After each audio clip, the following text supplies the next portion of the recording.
Čia turim tokį kėdę. Tai yra automobilis, žmonėms su judėjimo negalia būtų paprasčiau daryti. Jie lipa nuo vežimėlių, užlipa ant šitos kėdės ir tada nuo šitos kėdės jau automobilio sėdynė.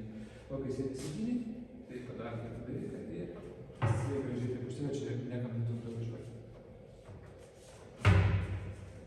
Yra ir didesnių tokių kėdžių, tai čia jau mes turime su liftu, tai jau aukštesnius automobilius, kurių yra sunku įlipti, tai tiesiog liftuko pagalba šitas mechanizmas pasikelia.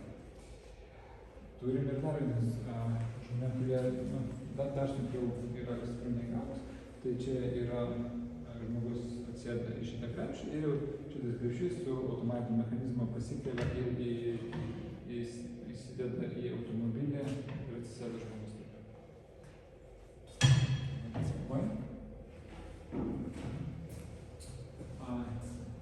Šitas liftas yra skirtas būtent vežimėliam kelti, tai yra elektrinis, nes vežimėliai yra sunkus, tai galbūt paprasčiau įsikelti pačiam negalią turinčiam žmogui, tai naudojamas yra šitas liftas.